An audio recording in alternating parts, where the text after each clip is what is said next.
Hey everybody, it's Chris with Life 180, and I'm here with my buddy Galen Nuttall from Whiteboard Canadian Finance, or is it Canadian Whiteboard Finance? Canadian Whiteboard Finance. Yeah. Canadian I, Whiteboard I was Finance. tting there for a second. I'm like, is You're that what like, it wait a is? minute, what is my company? Like, so anyway, we're here. I'm really excited about this video today because I actually did a recent video, and I had somebody make a comment saying that they wanted us to do a video on segregated funds, and so it was funny for me because he said that, and I'm like, I've never even heard of what a segregated fund is, because in the United States they don't exist, and it is what it is. So I was like, okay, this will be a perfect opportunity to ask Galen to shine his expertise on this subject. And so yeah, man. So I guess we'll take it from there, and I'll let you work your wizardry and mastery and sharing all your wonderful wisdom with everybody. My whiteboard wisdom You wizardry. got it. I love Exactly. it. That's my new hashtag. Whiteboard wizard. Whiteboard wizardry. Exactly. I'm just gonna drink my Yeah. coffee while you teach. Yeah, no worries. So when it comes to, so somebody had a question about segregated funds. Yeah. I don't know 100% whether they exist in the States or not. I've heard of something called like a variable annuity, something, something. Yeah. I remember someone asking me if we, so at one point in time, I met someone in a coffee shop who was she's Canadian, but her sister's in the States. Mhm. And the sister had asked her, do you guys have this thing, which ended up being a segregated fund? So Okay. I'll just talk about what I do know, not knowing exactly what occurs in the States. So a segregated fund, so to be very clear, the segregated fund, the best way to describe it is it's like a mutual fund with like a bit of an insurance wrapper around it. So the interesting thing about segregated funds is that you don't have to have a mutual fund license to sell them. You can sell them if you have an insurance license. And I'm going to talk about basically today I'm going to talk about who is it a good fit for, who is it not a good fit for, what are the actual benefits, because a lot of times the benefits are not accurately portrayed by the advisors who sell them, put these in place. Yeah, like I've definitely been on some threads in finance Facebook groups in Canada where people have been like, oh yeah, you definitely need to put your money in a segregated fund to achieve this thing you want. And I'm sitting there like, let's get really clear on what this does and what it doesn't do, because there are a lot of misconceptions. So yeah, and I mean, I will say they're good for the right people, for sure. I have clients with segregated funds, but they understand what it is, why they're doing it, when is it a good fit. So I'll talk about that. Just based on your description, not to cut you off, but like it sounds like it's very similar to a variable universal life policy or a variable annuity in the United States. And because basically but in the United States, you have to have your Series 6 license at a minimum to be able to sell them. So you can't just be life insurance licensed and sell any insurance product if it has a variable component to it. Because what happens is because of the fact that the mutual funds are there's the investment risk inside of the insurance product itself, inside of that wrapper. Right. And because of that, in the United States, they make you have your Series 6 license if you want to be able to represent them and sell them. So just side note. But go ahead. Yeah, for sure. No, definitely. And so I'm going to go into what I'll do is I'll start with I'll just kind of compare them to, you can see my whiteboard now, right? My wizardry. What I'll do is I'll kind of compare them to a mutual fund, because maybe that's something people understand, and then we can talk about the difference. So, a mutual fund being, so if this is a mutual fund, it is basically it's a fund that holds a lot of different companies or bonds or cash or whatever it's holding. The idea being that you are well diversified when you are invested. People should pick what kind of mutual fund is going to work best for them. Basically, the way that I do this is I figure out, first I start with the retirement goal is usually the goal for my clients, and then we work our way backwards. What kind of rate of return do you need to hit that goal? How much money do you need to put away to hit that goal? And then we figure out which one is best for them, because it can be all the way from a conservative mutual fund to an aggressive mutual fund. So, you've got some that are 5% rate of return and under on average, then you've got some that are 10% and over average yearly rate of return. So it just depends on what works for you. So, as you said, there is inherent risk to investing. Of course, there are not any guarantees, so to speak, with a mutual fund. You're putting your money in there and it will go up and down with the value of the companies it's holding, up and down with the market. So that's mutual fund holds a lot of different companies. And the idea being that if someone wanted to do this on their own, they would have to go out and actively buy, dozens of stocks on their own and figure out how much of which one they should hold. And, back in, I don't know when it was, someone came up with the idea of mutual funds to help kind of outsource that analysis and, approach to investing. So I'm a big fan of mutual funds. They're good fit for a lot of people. Now, the segregated fund, which I will in all likelihood refer to, and I'm just going to write it as a seg fund, because that's just what I've called them for so long. Yep. Segregated fund or seg fund, actually, it's very similar in the sense that it holds, you can pick a balanced, a conservative, and aggressive, like whatever you want. Very similar. The difference is that it does have this wrapper, so to speak, of I don't want the pencil version. Hold up a second. A wrapper that's so-called like insurance wrapper. And there are some guarantees with segregated funds, but what I want to be really careful about here is what are those guarantees and what do they look like? Because like I said, I've been in Facebook groups where people have asked questions, and I've heard advisors explain them in a way that I don't think is entirely accurate. So, okay, what does the insurance wrapper give the person who puts their money into a segregated fund? So the number one reason that I see people use this is that they have an account, a non-registered investment account, and they would like to name beneficiaries on it. Okay. So hope I spelled beneficiary. So like in Canada, if you've got a lot of money in an RSP and you've got a lot of money in a TFSA or other registered type accounts, you can name beneficiaries on that. So like, here's the person, here's their kids. They can name that kid as the beneficiary if they pass away. Mm-hmm. So it helps bypass the probate. If a will gets probated, these assets don't get tied up in with that. Okay. These assets don't have to go through the estate administrative tax in Canada. They still have to pay, just to be 100% clear, and we're not going to go too deep into estate planning today, but RSP you still have to pay tax on, even if you've named a beneficiary. The TFSA you don't. So it doesn't avoid taxes by naming beneficiaries in these cases, but it doesn't avoid income tax, but it can help that someone doesn't have those assets tied up in probate, or it's not subject to the estate administrative tax in Canada, which is about an extra 1.5% on total assets and when someone passes away. So when someone's got a bunch of non-registered money and they're looking at estate planning, segregated funds can make a lot of sense because they can name beneficiaries. So it helps tidy up the estate a lot. Mm-hmm. That's like the number one reason I see people using it. Another reason, and I don't know really where to put it, is there is a level of creditor protection to segregated funds because it's inside of a life insurance chassis.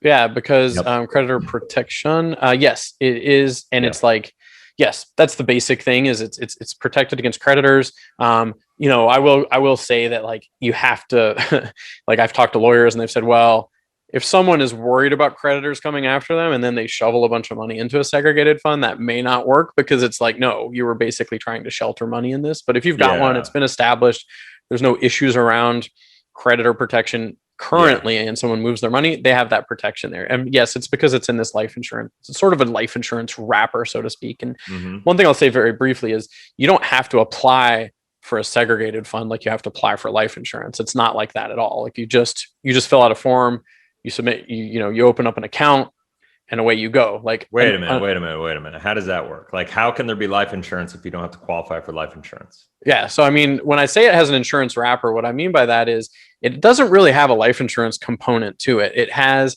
the beneficiary. So it's really just a mutual fund, but the added benefit to this type of a mutual fund is that you can name beneficiaries if you couldn't with the account that it's already in.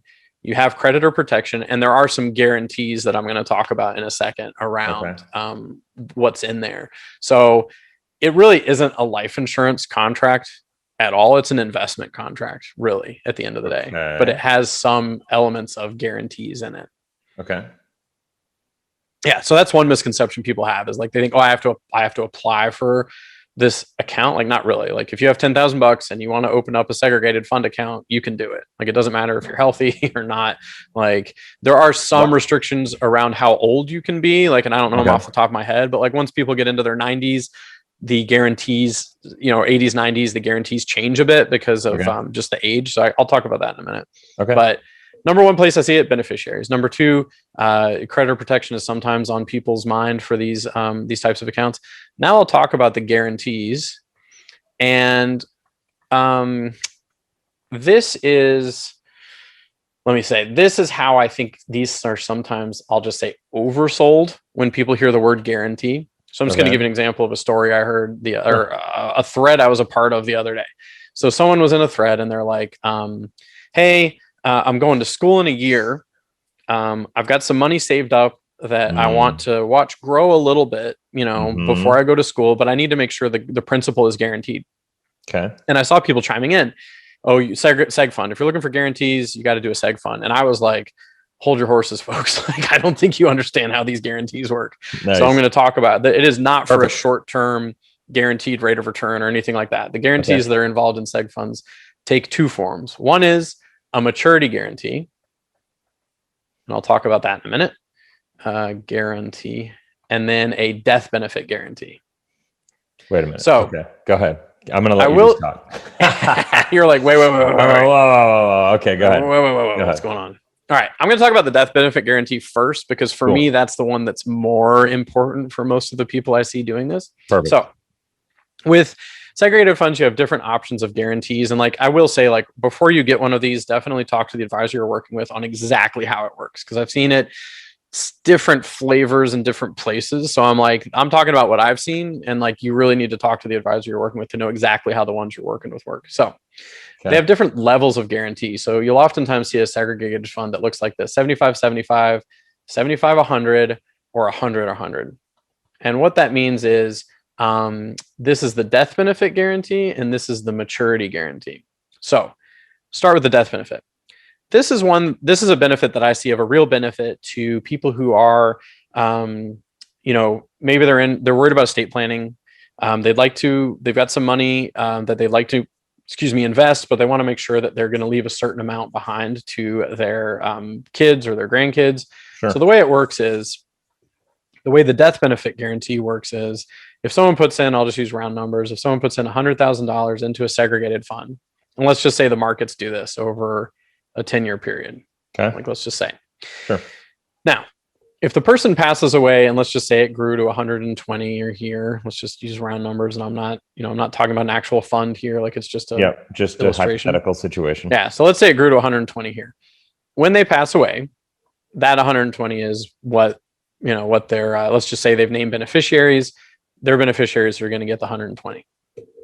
Okay. Now, they can set it up such that if they were to pass away in a down market, so let's say they passed away in a down market and the value had dropped to, let's just say 90,000. If they've elected the 100% death benefit guarantee, circle both of them there, the amount will get bumped back up to their original amount. So it'll get bumped back up to 100,000. So if they pass away here, if the markets have dropped and they pass away, their beneficiaries will still get their initial amount, even if the markets are down. So is that like a rider on an insurance contract, and there's a fee for that rider? It's a rider on the investment contract, and there is a fee for that for sure. Okay. Yeah. So the cost of the investment, the MER, is going to go up on average as you add each one of these things. So the 75/75. The 75 means 75% of the initial value is what it's going to get bumped up to. So I guess instead of 90, I could have used an example like it dropped down to like 60. Okay. If they had the 100% guarantee, they'd bump it back up to 100. If they only had the 75% guarantee, it would get bumped up to 75. Okay. Yeah. So perfect. That's cool. Yeah. And so, this is the lowest level of guarantees. This is the second step up, and this is the highest level of guarantees. So 75% if you pass away, 100% bumped back up if you pass away, and then the maturity guarantee. So I'm going to be a little bit cautious here. The way the maturity guarantee is, they have guaranteed that from the day that you started with your investment contract to a certain date in the future, they will make sure that you have at least your principal available. Okay. And like I said, talk to the companies you're working with, but I'm just going to use a 15-year time frame because I have seen this. So the way this works is, if someone puts in 100,000, let's say this is year 0 or day 0, and they put in 100,000, if they've put on the 100 guarantee, their money does this. Let's say it goes up a bunch, goes down a bunch. If at the 15-year mark, their investment is lower than where they started, let's say it dropped to 80, it'll get bumped back up to the original that they put in. Okay. Now, Interesting.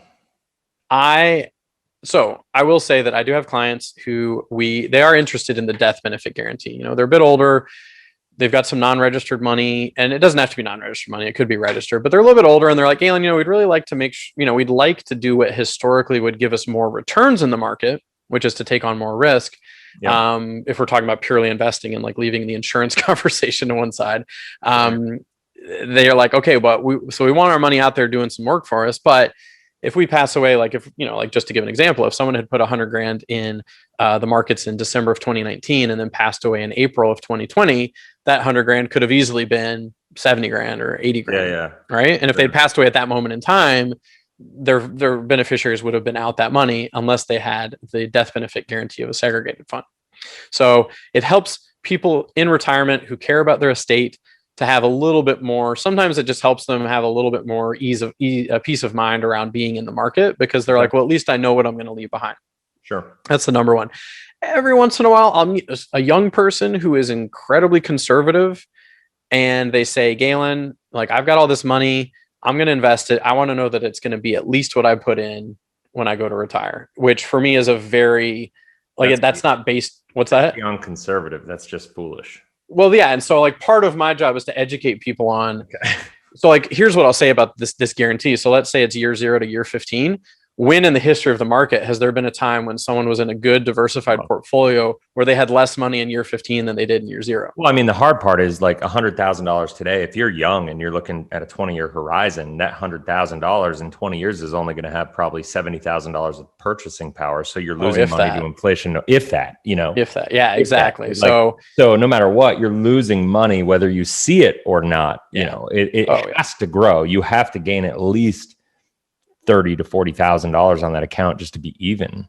Absolutely. And that's what I really point out. Like, so I will say that I've met people. So here's what I'll talk, like when you said beyond conservative, what I will typically meet is I'll meet someone who has saved up a bunch of money. They're still young. They've got good income potential for the rest of their working life, but all they know about investing is the time that their dad lost all his money with Enron, or the time that their uncle lost all his money with Yahoo. You know what I mean? Super risk averse as far as like that sort of of investing in specific companies or exactly having all that in one basket sort of thing. Yeah, and so I educate them on. I had someone who I educate them, and I'm just like I've heard this thing, and I'm going to do a video on this someday where I'll meet young doctors and they'll say, I'm really afraid of investing because I met doctors who were about to retire in 08, 09, and then they couldn't because of the market crash. And I'm like, I would love to see the math behind that, because yes, that was a big crash, but it had a very strong, very fast recovery. So like, as long as those people just rode it out, like they'd be back to where they started in, like, I think it was like 18 to 24 months. So I'm assuming those people either cashed out when the things went down, they panicked, or they weren't in a good diversified portfolio to begin with. So I educate people on the value of diversification, the value of riding out the dips.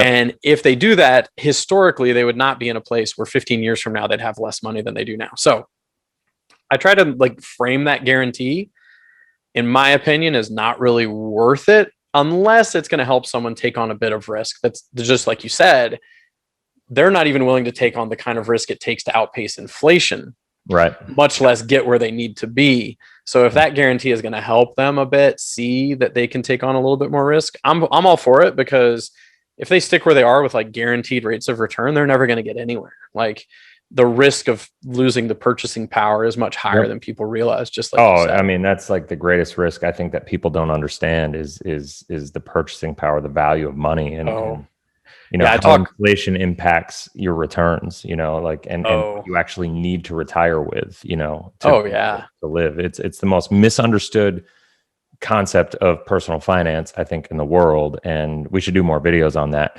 Can I ask a question about this? Go for it. What happens if people actually leverage this for cash flow? How does that impact the guarantees and so on and so forth?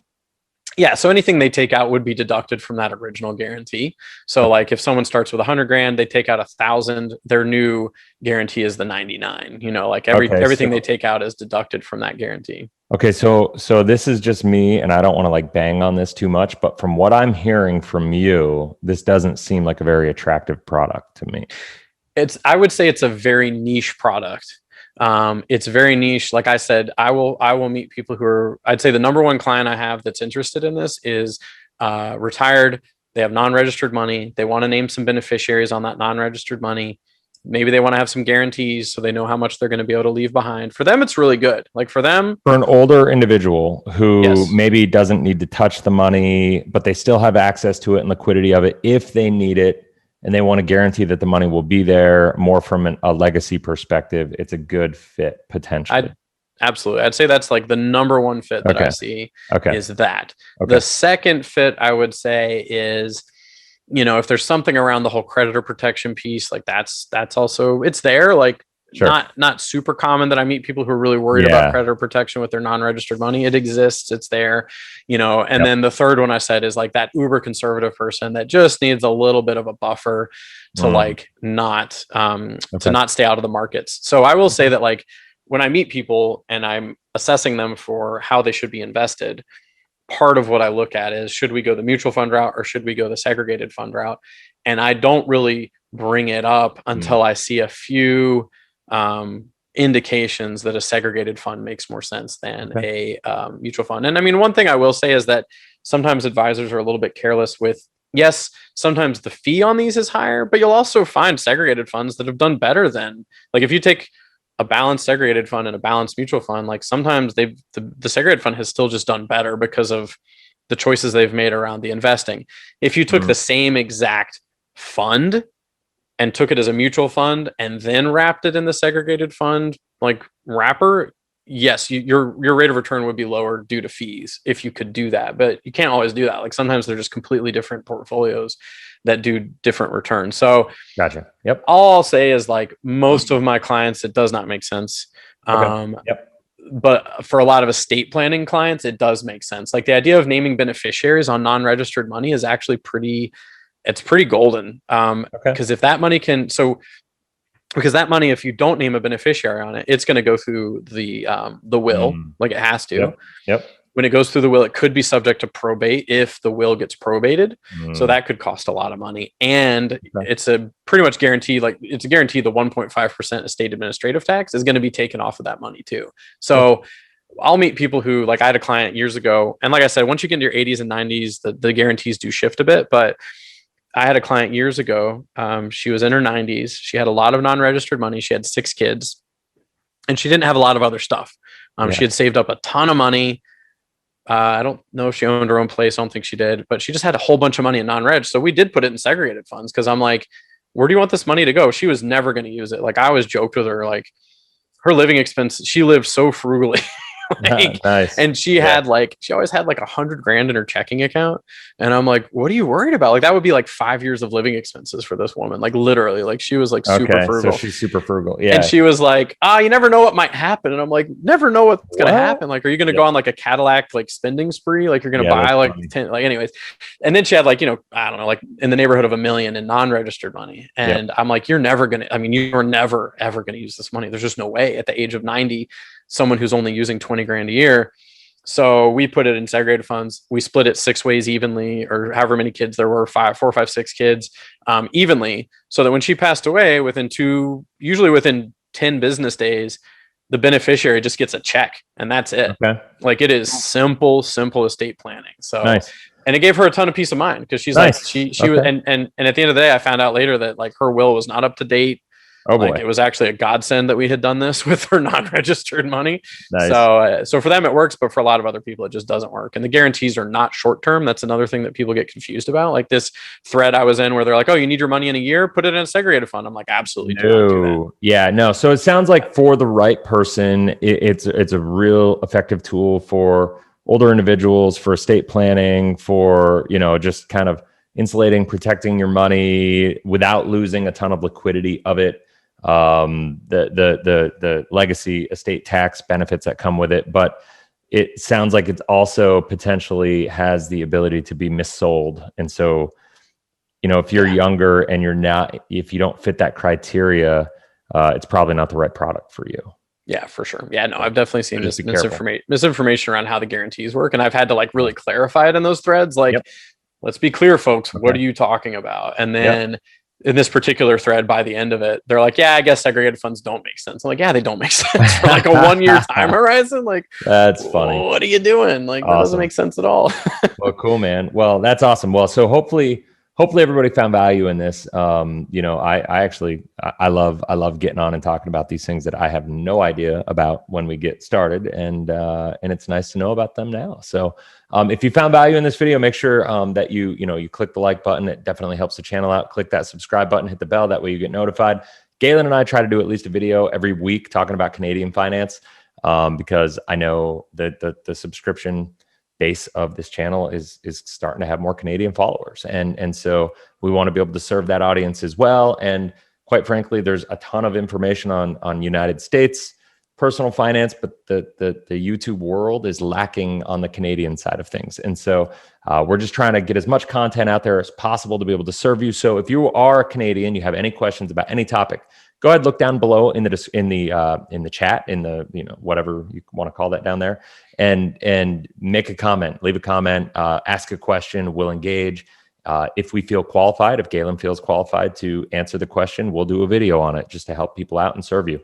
That's what the whole purpose of this playlist and this content is all about, is helping to educate and give you the information that you need. And of course, if you have any questions about anything, I'll put a link down below. You can set up a time to meet with Galen at a time that works best for you. I 100% encourage every single Canadian out there, take a little time, get on the phone with Galen, have a conversation with him. Really have nothing to lose and everything to gain by educating yourself through a conversation with him. And I know you'll benefit from it. So that's it for this video, guys. Thanks for being here. Have a blessed, inspirational day. Galen, thank you so much for your time, buddy. We'll see you next week. Thank you for having me, man. All right. You got it. Later, guys.